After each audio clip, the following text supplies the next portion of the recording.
Srimad Bhagavatam, 3rd Canto, Chapter 5, Text 45. Tanvaya sadvritti bir akshibirye Parahanta manasa paresha Artona pasyant yurugaya nunong Yete padanyasa vilasa lakshya Tanvaya sadvritti bir akshibirye Parahanta manasa paresha Ato na pasyant yurugaya nunong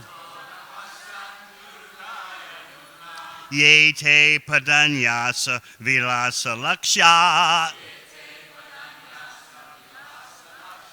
Tanvaya sadvritti bir akshibirye Parahanta manasa paresha Ato na pasyant yurugaya nunang Yete padanyasa vilasa lakshya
Vaishnavis.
Tan, the lotus feet of the Lord. Vai, certainly. He, for, asat, materialistic. Vrit to be, by those who are influenced by external energy. Akshibi, by the senses. Yea, those. Parahrita, missing at a distance. Anta manasa, of the internal mind. Paresha, O Supreme. Ato, therefore. Na, never. Pashyanti, can see.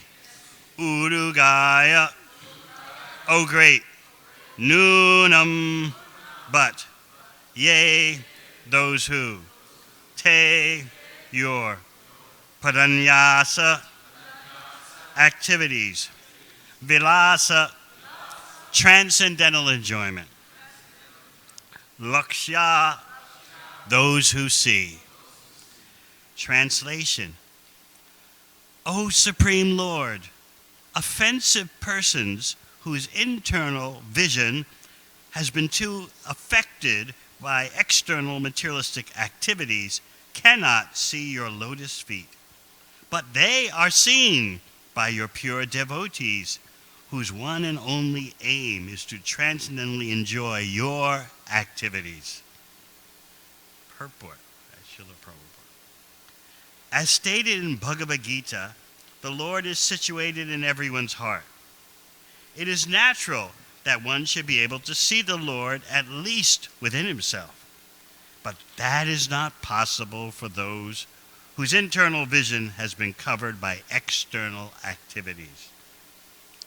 The pure soul, which is symptomized by consciousness, can be easily perceived even by a common man because consciousness is spread all over the body. The yoga system, as recommended in Bhagavad Gita, is to concentrate the mental activities internally and thus see the lotus feet of the Lord within oneself. But there are so many so-called yogis who have no concern with the Lord, but are only concerned with consciousness, which they accept as the final realization. Such realization of consciousness is taught by Bhagavad Gita within only a few minutes, whereas the so-called yogis take continuous years to realize it because of their offenses at the lotus feet of the Lord. The greatest offense is to deny the existence of the Lord as separate from the individual souls, or to accept the Lord and the individual soul as one and the same. The impersonalists misinterpret the theory of reflection, and thus they wrongly accept the individual consciousness as the supreme consciousness. The theory of the reflection of the Supreme can be clearly understood without difficulty by any sincere common man. When there is a reflection of the sky on the water, both the sky and the stars are seen within the water, but it is understood that the sky and the stars are not to be accepted on the same level. The stars are parts of the sky, and therefore they cannot be equal to the whole. The sky is the whole, and the stars are parts. They cannot be one and the same. Transcendentalists who do not accept the supreme consciousness as separate from the individual consciousness are as offensive as the materialists who deny even the existence of the Lord. Such offenders cannot actually see the lotus feet of the Lord within themselves, nor are they even able to see the devotees of the Lord. The devotees of the Lord are so kind that they roam to all places to enlighten people in God consciousness. The offenders, however, lose the chance to receive the Lord's devotees, although the offenseless common man is at once influenced by the devotee's presence. In this connection, there's an interesting story of a hunter and Devarshi Narada. A hunter in the forest, although a great sinner, was not an intentional offender. He was at once influenced by the presence of Narada, and he agreed to take the path of devotion, leaving aside his hearth and home. But the offenders, Nalakuvara and Manigriva, even though living amongst the demigods, had to undergo the punishment of becoming trees in their next lives, although, by the grace of a devotee, they were later delivered by the Lord. Offenders have to wait until they receive the mercy of devotees, and then they can become eligible to see the lotus feet of the Lord within themselves. But due to their offenses and their extreme materialism, they cannot see even the devotees of the Lord. Engaged in external activities, they kill the internal vision. The Lord's devotees, however, do not mind the offenses of the foolish in their many gross and subtle bodily endeavors. The Lord's devotees continue to bestow the blessings of devotion upon all such offenders without hesitation. That is the nature of devotees. Translation again. O great Supreme Lord, offensive persons whose internal vision has been too affected by external materialistic activities cannot see your lotus feet, but they are seen by your pure devotees, whose one and only aim is to transcendently enjoy your activities. Om Agana Tirmadandasya Gyananjana Shalakaya Chakshun Militang Yena Tasmai Sri Gurave Namaha. Jai Sri Krishna Chaitanya Prabhu Nityananda Sri Advaita Gadadhar Sri Vasadi Gaur Bhakta Vrinda. Hare Krishna, Krishna Krishna, Hare Hare, Hare Ram, Rama Rama, Hare Hare. These are prayers offered by the devatas, the demigods, who, as you know, are far more powerful than human beings. Bhagavatam is giving you a panorama of opinions from the greatest persons in the universe and the greatest persons beyond the universe. An essential point in understanding Srimad Bhagavatam is that without a human being having access to authorized knowledge, there is no progress, there is no advancement. So the question is, what do we mean by authorized knowledge? Authorized knowledge means coming from an authentic source. What does it mean, an authentic source? An authentic source means beyond the defects that so plague material existence.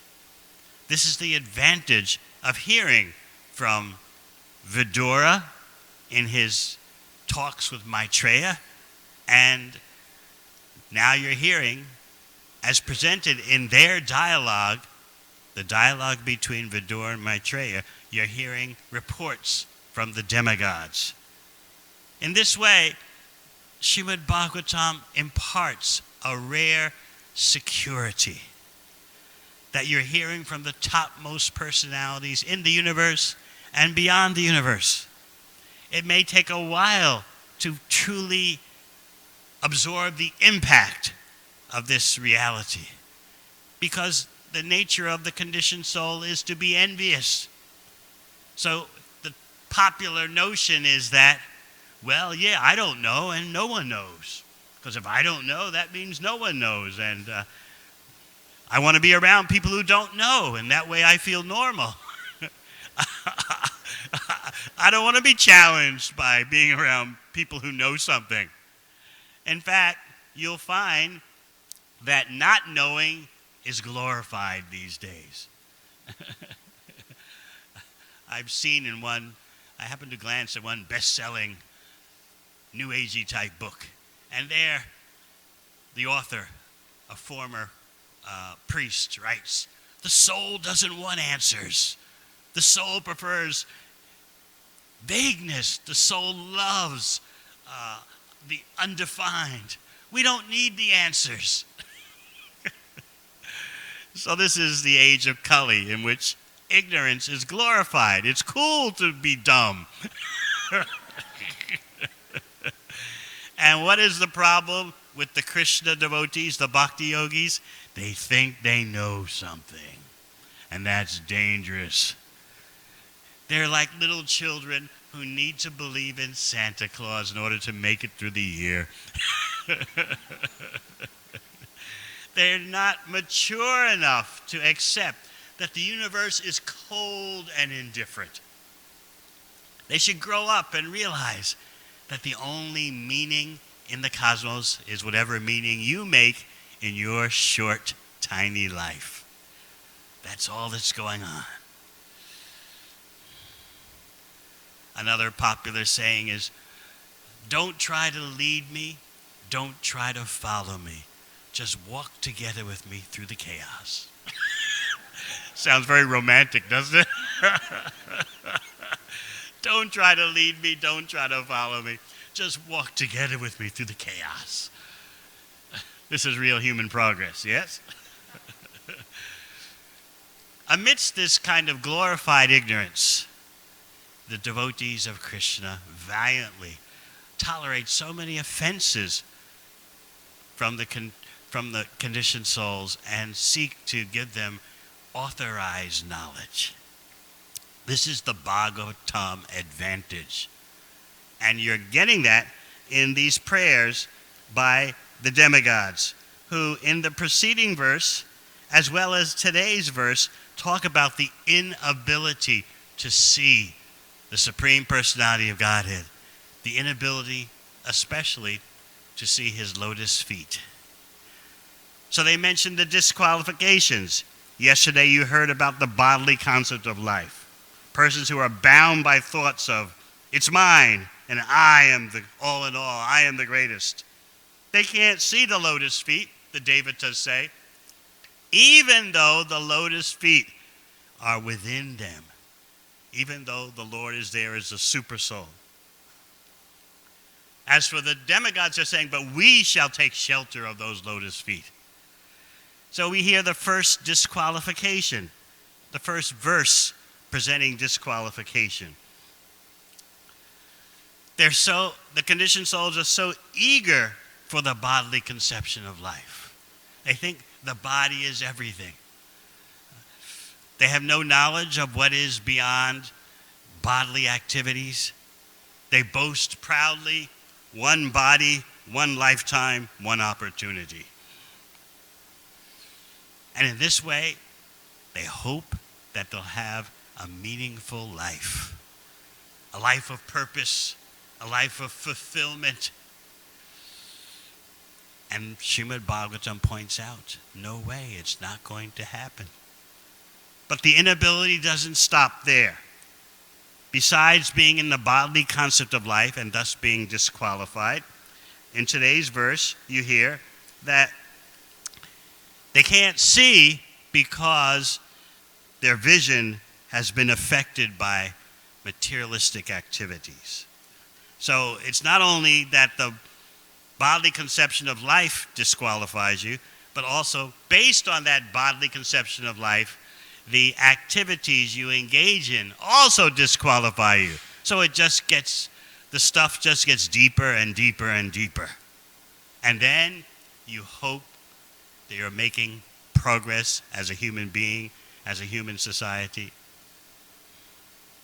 I was speaking in Berkeley Monday night about Prahlad Maharaj's famous verse, Matirna Krishna Padatasvatova Mito Bipajeta Griyavatanam Adanta Gobir Vishatam Tamisram Punas Puna Charvada Charvananam. He talks about, in Prabhupada's specially flavored translation, gliding towards hellish conditions. So I asked the devotees in Berkeley, had anyone ever ridden in a glider or done parachute gliding or something like that? Anyone here ever done that? There were a few in Berkeley who had done it. So I said, do you remember? Or you can just imagine, if you have never been in a glider, imagine the thrill of just gliding through the air, freestyle, the exhilarating feeling. But where are you gliding? Prahlad's pointing out. You're getting that exhilarating freestyle feeling, just gliding through the air. But your destination is a hellish condition. But you don't care about that. You're just so caught up in soaring through the air. So this is Prabhupada's very illuminating translation. Gliding to hellish conditions because of griha vrata, determination to control and enjoy in material life. This is our problem. We have such doggish determination. We're going to do it anyway. Even though the Shastra says this, even though the spiritual master says that, I'm going to do it anyway. And this kind of determination puts us in such terrible conditions. What else does Prahlad say? Punas charvata charvananam. Every new bhakta learns this. Chewing that which has already been chewed.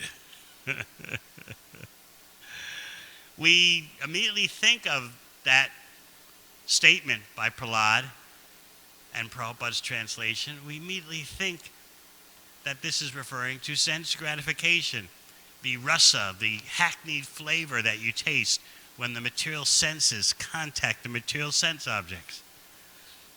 It's chewing that which has already been chewed. There's no juice there. Everything is stale. But actually, guess what? In the purport, Prabhupada he gives another vision of chewing that which has already been chewed. He says, attempts to adjust, to make adjustments to material problems by material methods. That's chewing the chewed. So just think.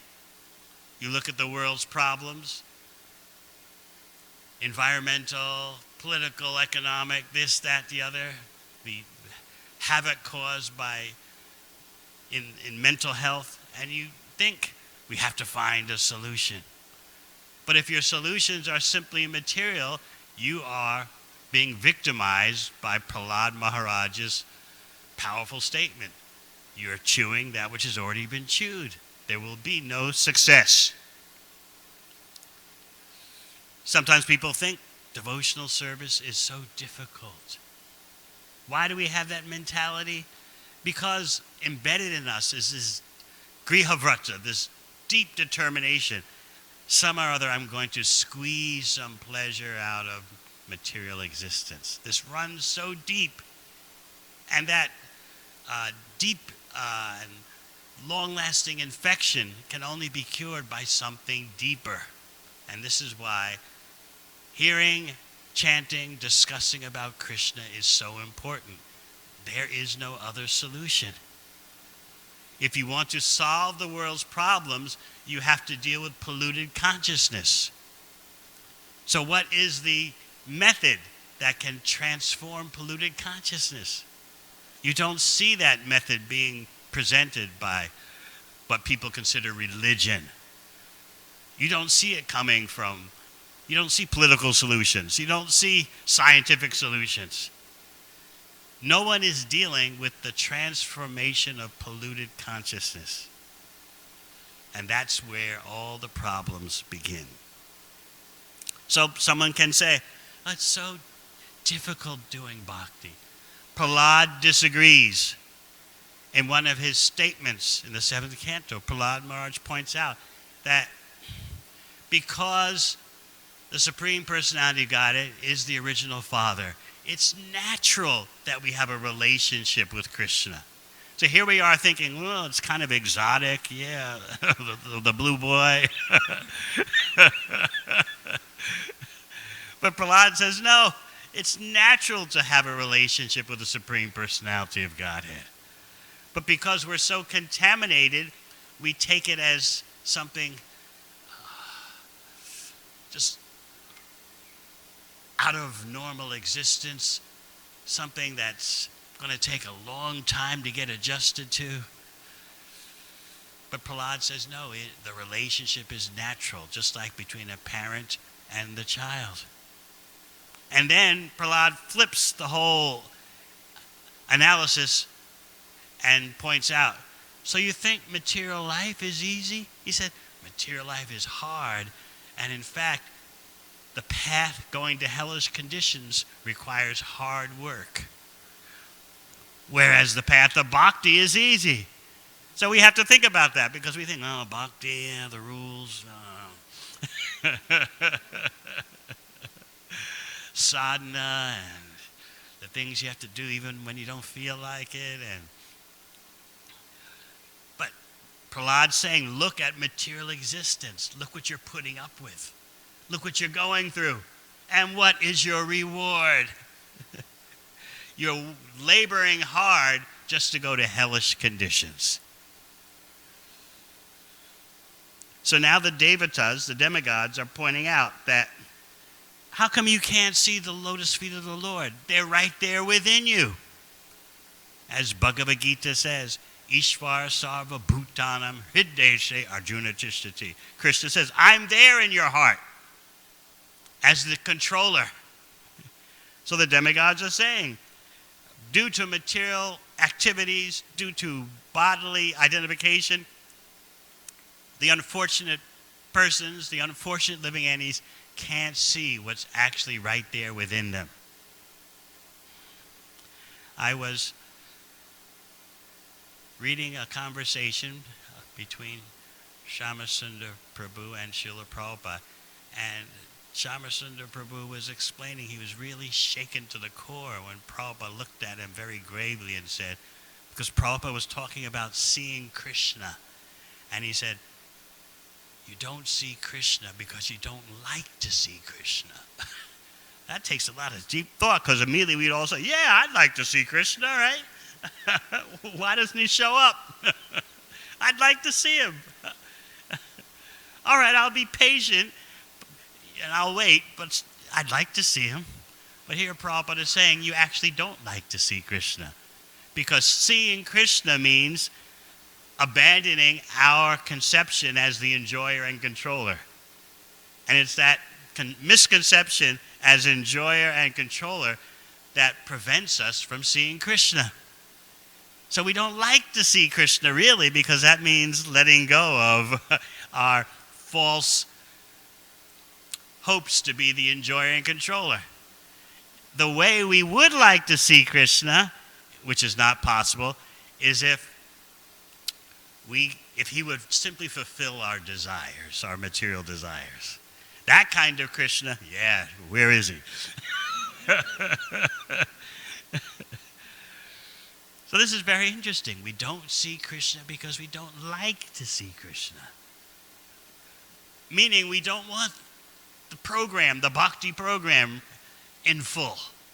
Because the full bhakti program means subordinating ourselves to Krishna. And we don't like that.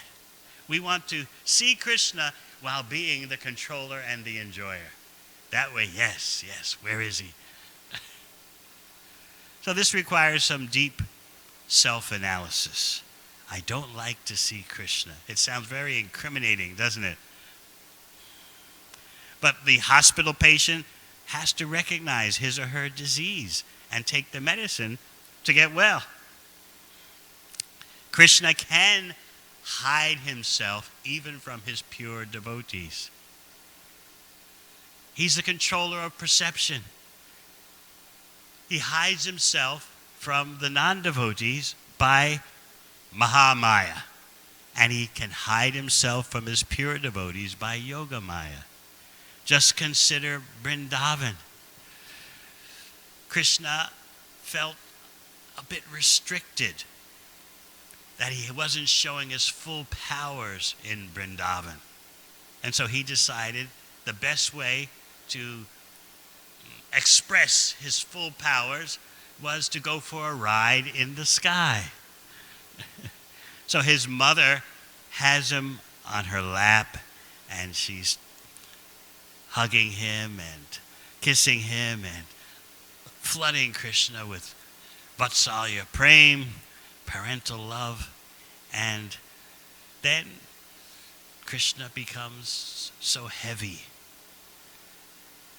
The mother Yashoda, doesn't realize she has on her lap the sum total of everything.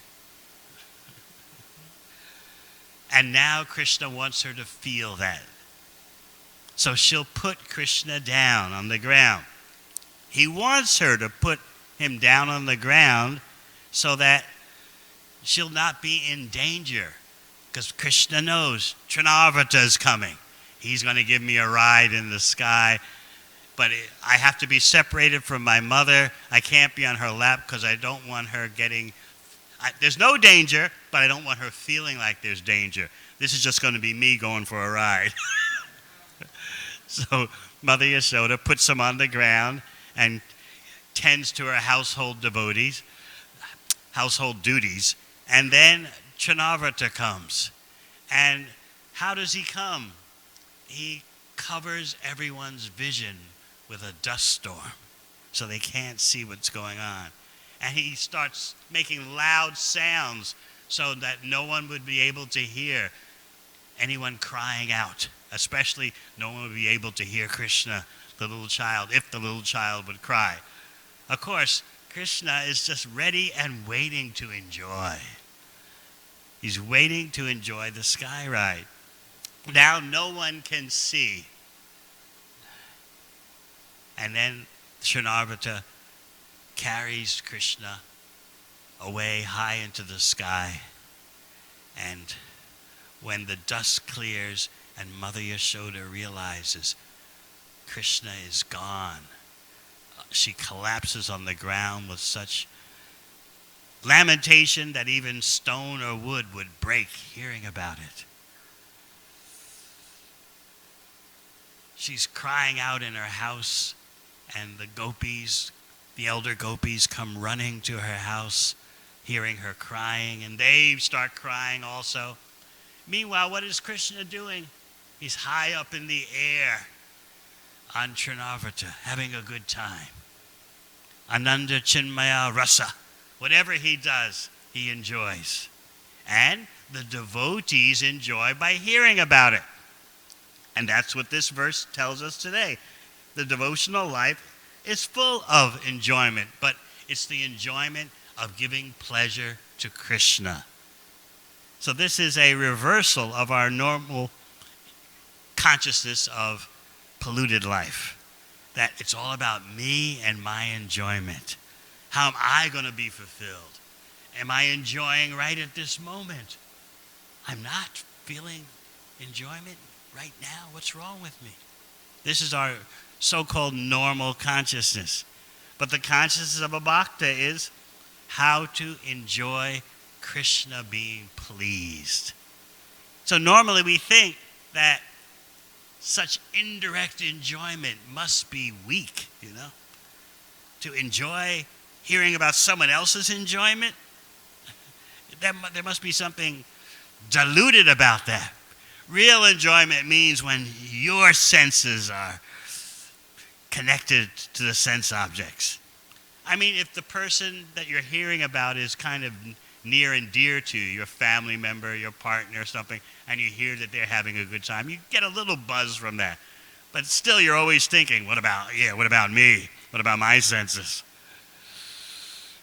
The devotional life means learning how to relish Krishna's enjoyment. So therefore we hear from the demigods, the pure devotees have the one and only aim which is to transcendently enjoy Krishna's activities. So now we're relishing Krishna riding through the sky. He's having such a delightful time. And then he decides there's too much pain going on in Vrindavan. Transcendental pain. There's nothing material in Vrindavan. So Krishna's riding high on Trinavarta, and then he thinks, all right, enough is enough.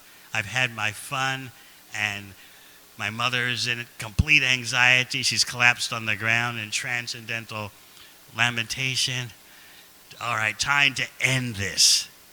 So then Krishna grips the neck of Trinavarta so tightly that the demon dies in mid-flight. You see, Trinavarta didn't die when he hit the ground. He was already dead up in the air.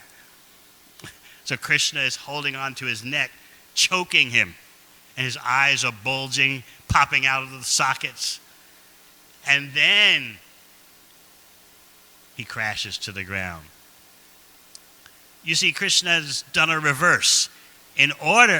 First of all, in order for Yashoda to put Krishna on the ground, Krishna became so heavy. He started to reveal that he's the sum total of everything. And then, in order for Chanarvata to pick Krishna up into the air, Krishna became so light. So he reversed his mystic power. And then up in the air, he reversed it again. Okay, time to get heavy again. And so he weighed down on Chanarvata while squeezing the neck of Chanarvata. And it's by the squeezing of Chanarvata's neck that the demon actually died. He choked. And because of Krishna assuming a huge weight, the demon had to fall from the sky. And he landed on the ground on a stone slab. He landed on his back with his arms and legs spread out. And so the Brijbasis are watching this. They're stunned because on the big chest of Chanarvata, who's laying on the ground dead with his arms and legs spread, on his chest is playing Krishna. Krishna's playing so innocently, so sweetly. So the Brijbasis don't know what to make of this. While Krishna's flying in the air on Chanarvata, Mother Yashoda is praying to the Supreme Personality of Godhead, "Oh, please protect my son. Please protect my son." And then when Krishna crashes to the ground, Nanda Maharaj and the residents of Vrindavan understand when Krishna on top of Chanarvata crashes to the ground with Krishna playing on his chest. What does Nanda Maharaj think? We have done so many pious activities. That's why Krishna is safe. We must have dug wells. We must have constructed roads. We must have dug ponds. We must have planted trees on the side of the road. We must have done really great yajnas because Krishna is safe. You see, Krishna wanted to reveal some of his mystic powers. He wanted the Brijbasis to see what he could do. But he did it in such a way that their spontaneous love, their praying was not disturbed. They wouldn't accept that this is the Supreme Personality of Godhead. They just thought, this child can do amazing things. We don't know how it's happening. It must be our pious activities that have produced such a result. So then Mother Yashoda picks up Krishna on her lap again, and she's relishing feeding Krishna, looking into Krishna's face. And what does she see? Krishna starts to yawn because he's feeling the affection of his mother. And influenced by that affection, he just opens his mouth and yawns. And Mother Yashoda sees through his mouth into his belly. She sees the Virat Roop, the universal form. Again, this is Krishna playing with the love of his devotees. You want to see something? You're looking in my mouth? You like my little teeth? How about this? So you just see how Krishna controls perception. He doesn't allow the non-devotees to see him, even though he's within them. And yet, Mother Yashoda can look in his mouth and see the entire universe. And she becomes restless because she can't figure out what she's looking at. And she'd rather not see it. So she actually closes her eyes. I don't want to see this. Maybe it'll go away. Because she just wants her son to be safe and normal.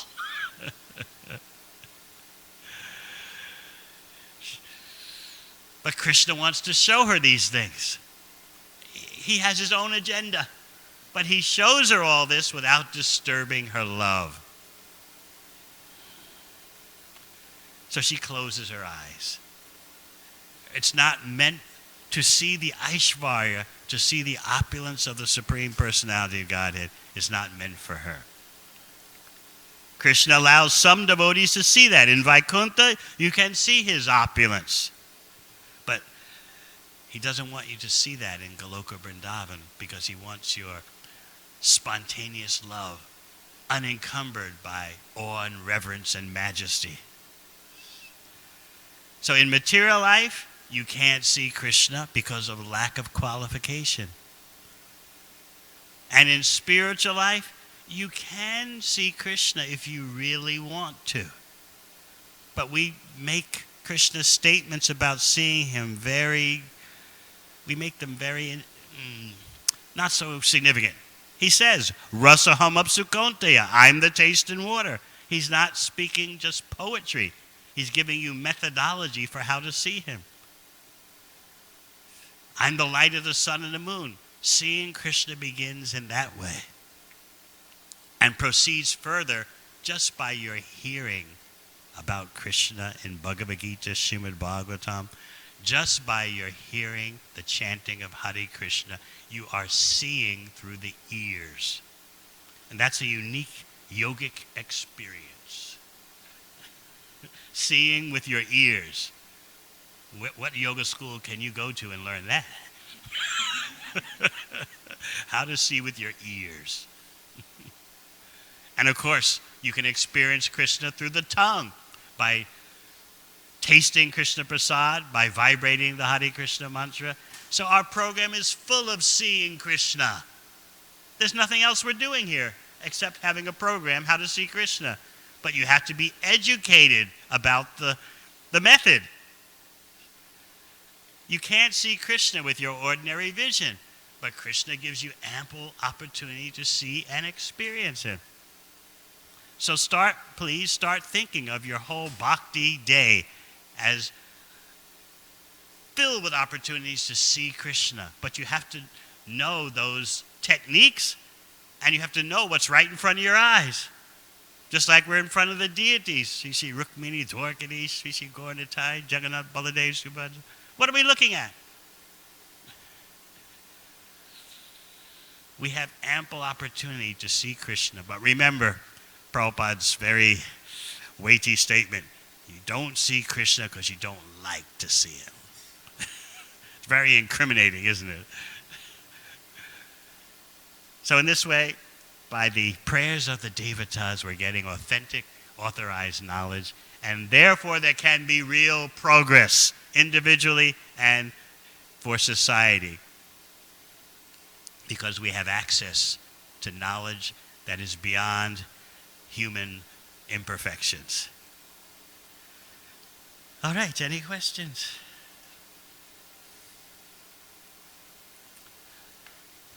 Brigupati Prabhu.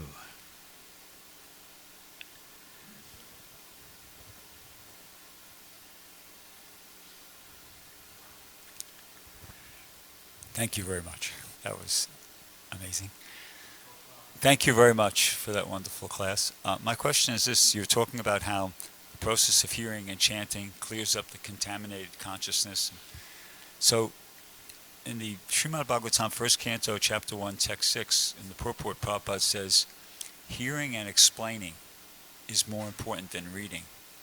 And in the 1st Canto, Chapter 4, Text 1, he talks about how the devotee should try to understand what the Acharya is saying and then present it according to his own understanding in a way that's interesting, and he defines that as realization. So my question is this. Sometimes devotees spend a long time reading, personally, just by themselves, reading, and I guess that's good, but what's the balance? How much time should one spend reading? How much time should one spend with another devotee, like reading and explaining, Well, you're the best person to answer that question. You've dedicated 50 years to reading and then explaining what you've read with your own realization. That's what book distribution is all about. Well, I don't say much about the books on book distribution. To be You honest say with something. I say something. What do you say? Not much. What, you say something? You say it's not much. I say it's something. Well, I tell them consciousness is irreducible. It continues after the body's finished. It existed Well, before isn't the that body what the books say? Yeah. Okay, so you're explaining according to realization. Your realization is how much to feed the person so they engage in Krishna's service. That's the duty of the servant of Lord Chaitanya. How much to feed the person. But I guess my question is more along the lines of how much do you feed yourself? How much time should a devotee spend each day just reading? And the more you can do it, the better. Of course, you have services to do, but reading is also a service, so you discuss that with your authorities here. But you have to read the books. Please. First of all, you're reading for a purpose. You should know why you're reading. Why am I reading this? To understand what I do, to understand what Krishna does, to understand what Krishna's devotees do. So when that fulfillment, when that satisfaction, when that understanding becomes visible and feelable in one's heart, then one knows that he's getting what he is reading for. If you're not getting what you're reading for, then keep on reading and praying. Lord, I'm so ignorant, I'm such a fool, I'm so idiot, I don't understand what I'm reading. Will you clarify it for me? Will you make it clear so that I can understand this wonderful, great, glorious pastime that Krishna is performing? That's it. So you heard it from Amala Bhakta Maharaj. I have to confess, I just read because I like to read. I like reading Prabhupada's books. I was talking about that with Subhas Prabhu yesterday. We just like to read the books. I mean, we're not ashamed to say that. We're enjoying Krishna's enjoyment. We're enjoying Prabhupada's enjoyment.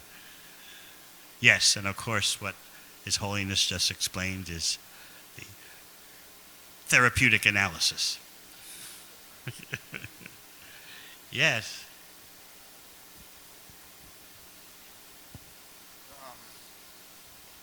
You had mentioned a point about knowing, and I think materially a lot of times when people act like they know, it's associated with arrogance and not so much with humility. So I guess my question is, as devotees and having this sense of knowing, how do we also make sure that we're balancing that out with a proper mood of humility? Yeah, no one likes a know-it-all, So a devotee presents himself, herself, in a gentle way, but the fact is you can't deny that you know something that everyone should know. So it takes some years of practice how to give the medicine without overpowering the person, how much to give the person and what kind of style to give it to the person so they'll actually take it. That's what the book distributors do. That's what you do, speaking, cultivating at the colleges. It's all about timing. It's all about sensitivity while delivering the medicine.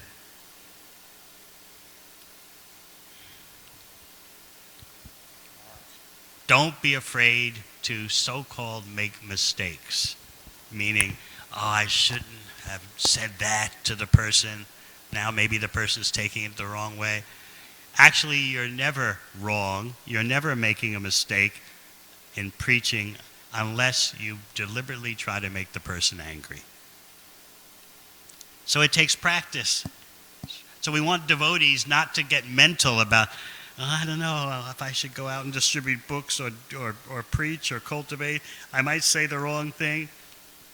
Get into action, and the Lord in the heart, the senior devotees will also help you. But we need more and more distributors, more and more cultivators. Look at the state of the world. It's mad. We have to rise to the occasion. The material energy becomes more and more crazy. The devotees should become more and more profuse, abundant in their distribution of Lord Chaitanya's mercy. Otherwise, what are we supposed to do? Just, wow, it's getting mad out there. We got to do something. And you are the ones. We have met the solution. It is you. Yes. I was wondering if the more I know about Krishna, the more insignificant we become. So if we are so insignificant, why is it so important for Krishna to keep record of such a little jivas?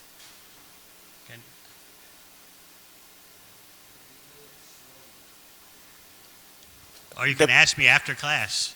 Okay? The more I know about Krishna, the more insignificant we become. So my question is, why we are so insignificant? Why is it important for Krishna to keep record of such a little jivas?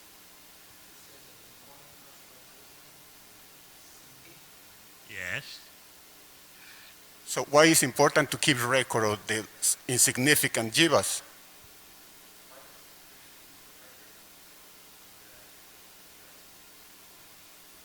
A record? You think Krishna has... Why is it important for Wait, Krishna to keep the listen. record? Krishna doesn't do any work. He doesn't do any record keeping, no bookkeeping, no accounting. He doesn't monitor you while you're on parole. Krishna simply enjoys. And he has expansions of expansions of expansion, just like Paramatma in your heart. That's an expansion of an expansion of expansion of Krishna. So when you think of Krishna, simply think of someone who has nothing to do but enjoy eternally. And he's inviting you, please come, appreciate my enjoyment, and that'll be your greatest enjoyment. All right, thank you very much. Hare Krishna.